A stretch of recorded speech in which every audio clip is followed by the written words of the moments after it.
ପ୍ରତ୍ୟକ୍ଷଦର୍ଶୀ ଦେଖିଛି ସେ ଝିଅକୁ ପୁରା ଏମିତି କୁଣ୍ଢେଇକି ମାନେ ଧରିକି ଲିପ୍ କିସ୍ କରୁଛି ସିଏ। କଣ ସକାଳେ ଘଟଣା ହେଲା ଏଇଭଳି? ସକାଳୁ ଘଟଣା ଏଇଆ ହେଲା ଯେ ଦିନ ପ୍ରାୟ 11ଟା 11:30 ହବ। ମୁଁ ଯାଉଥିଲି ଢେଙ୍ଗାର ମୋ କାମରେ ଗଲାବେଳକୁ ହଠାତ୍ କିନା ମୁଁ ଆଗରେ ଯାଉଛି, ଗୋଟେ ସାଉଣ୍ଡ ଶୁଭିଲା ଯେ ମୁଁ ଜଷ୍ଟ 200 ମିଟର ଖଣ୍ଡେ ଯାଇଛି, ସାଉଣ୍ଡ ଶୁଭିଲା। ମୁଁ ଆସିକି ବୁଲେଇକି ଗାଡି ଦେଖିଲା ବେଳକୁ ଦିଟା ପିଲା କଣ କରୁଛନ୍ତି, ଦିଟା ଝିଅଙ୍କୁ ମାନେ ଆଟାକ୍ କରୁଛନ୍ତି, ବାଇକରେ ଆଗ ବାଡେଇଛନ୍ତି। ତାପରେ ସେ ଝିଅକୁ ଗୋଟେ ଝିଅ ପଡିକି ଇଏ କରିଛି, ଗୋଟେ ପିଲା ତାକୁ ସିଭିୟର ଆଟାକ୍ କରିଛି, ମାନେ ତା ମୁଣ୍ଡ ଫୁଣ୍ଡକୁ ମାରିକି ଇଏ କରିଛି। ତାପରେ ଦେଖିଲା ବେଳକୁ ସେ ଝିଅ, ମୁଁ ଏଠି ଝିଅକୁ ଦେଖି ଗୋଟେ ଝିଅକୁ ଆସିକି ସାଇଡ କରିକି ରଖିଲା ବେଳକୁ ଗୋଟେ ପିଲା ହଠାତ୍ କିନା ସେ ଝିଅକୁ ପୁରା ଜୋର ଜବରଦସ୍ତ ମାନେ ଆଟେମ୍ପ କରିଛି, ମାନେ ରେପ୍ କରିବା ପାଇଁ ଚେଷ୍ଟା କରୁଛି କି ଭଲ ମନ୍ଦ କରୁଛି ସେଇଟା ହଉଛି, କିନ୍ତୁ ଯାହାକୁ ଜବରଦସ୍ତ ରୋଡ ଉପରେ କିସ୍ କରୁଛି। ମୁଁ ଯେତେବେଳେ ପଚାରିଲି ଇଏ କିଏ, ନା ଆମେ ଚିହ୍ନିନୁ ଜାଣିନୁ। ତାପରେ ସେ ଖସି ଯିବାକୁ ଚେଷ୍ଟା କରିଥିଲେ, ମୁଁ ତାଙ୍କ ବାଇକର ଚାବିଟା ରଖିଦେଲି। ରଖିଲା ପରେ ବାଇକ୍ ଯିଏ ଚଲାଉଥିଲା ସିଏ ରହିଲା। ତାପରେ ସିଏ ଯୋଉ ପିଲାଟା ଆଟେମ୍ପ କରିଥିଲା ସବୁ ଏସବୁ ଅସଭ୍ୟ କାମ କରିବା ପାଇଁ, ସିଏ ସେଠି ଯୋଉ ବ୍ୟାରିକେଡ ଡେଇଁକି ସିଏ ସେ ଗହିର ଆଡ଼ିକି ପଳେଇଲା। ତାପରେ ପବ୍ଲିକ ସେଠି ଗଦା ହେଇଗଲେ। ଗଦା ହେଇଗଲା ପରେ ଲୋକମାନେ ପଚାରିଲେ କଣ ହେଲା, ମୁଁ କହିଲି ଭାଇ ଏଇଭଳିଆ ଘଟଣା।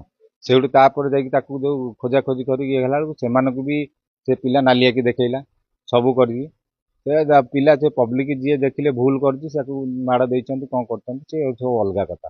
କିନ୍ତୁ ଆମ ଝିଅ ଯେହେତୁ, ମୁଁ ବି ଆମ୍ବୁଲାନ୍ସକୁ ଫୋନ କରିଥିଲି, 108କୁ ଫୋନ କରିଥିଲି, ସେ କହିଲେ ଆମେ 14 କିଲୋମିଟର ବାଟରେ ଅଛୁ। ନେକ୍ସଟ ବାଧ୍ୟ ହେଇକି ଆମେ ସେଠି ଗାଡି ଅଟକାଟି କରିକି କେହି ସାହାଯ୍ୟ କଲେନି। ସେଠୁ ପର୍ସନାଲ ଗାଡି ଜଣ କରିଥିଲେ, ଆମେ ଡାକିକି ତାକୁ ହାଇଟେକ୍ ବି ପଠେଇଥିଲୁ। ତାପରେ ବି ଆମେ ଥାନାକୁ ଫୋନ କରିଥିଲୁ, ଥାନା ବୋଲି ବି ଆଜ୍ଞା ତାଙ୍କ ଅବସ୍ଥା କଣ ହେଇଛି ଆଜ୍ଞା ମୁଁ ତ ସେ କଥା କହିପାରିବିନି, କିନ୍ତୁ ଆମ ଝିଅଙ୍କ ଯୋଉ ଅବସ୍ଥା ହେଇଥିଲା ସେ ଝିଅ ବର୍ତ୍ତମାନ ସୁସ୍ଥ ହେଇକି ଆସିଛନ୍ତି, ଆଉ ସିଏ ଭଲ ଅଛନ୍ତି ବୋଲି ଆମେ ଜାଣିଛୁ। କିନ୍ତୁ ଯୋଉ ଅଭିଯୁକ୍ତ ହାଇଟେକ୍ ହସ୍ପିଟାଲ ଥିଲା, ସେ ପଳେଇ ଆସିଛନ୍ତି। ବର୍ତ୍ତମାନ ଜଣେ ଥାନାରେ ଅଛନ୍ତି, ଆଉ ଜଣେ ଘରକୁ ଯାଇଛନ୍ତି, ଖାଇ ନଥିଲେ ପିଇ ନଥିଲେ।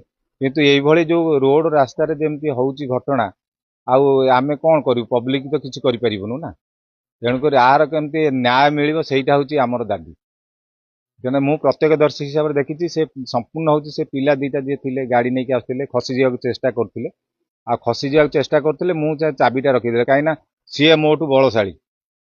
ମୁଁ ତାଙ୍କ ଆଗେ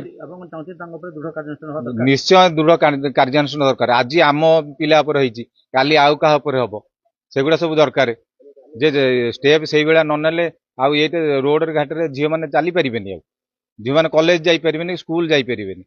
ये तो attempt to rape and murder case एटा आम प्रत्यक्षदर्शी देखी से झील को पूरा एमती कुंढेई माने धरिकी लिप किस करुच्ची सी पिला से पिला पुणी जनाऊँ कहूँ मु चाकरी कर थाना रे मोर जिम अच्छी ये अच्छी सबू माने बलशाली देखा सी एफआईआर हाँ कहया पर भी एफआईआर से जहाँ एफआईआर देवे सार जहाँ रिपोर्ट देवे से कथा किंतु ये केते दिन चलो आज्ञा ये अन्याय आम कौन केमी सहबू पब्लिक केमी जीवे रोड रे झील मैंने आम झील मैंने तो रोड रे जापरें एमती से कहते मो घर हूँ से आईलैंड से मो घर हूँ से अड़सपुर तले मौजपुर आ मोर या अच्छे से अच्छी एमती से पिला कहीकि सेठी जाइए माने चंपट मारिकी पलैया चेष्टा करुला दादागिरी बहुत देखी पुलिस माने आमे भी थाना अधिकारी की फोन करतलु से भी जाइए देखी तार को भाया प्रादुर्भाव से होता समस्ते जानते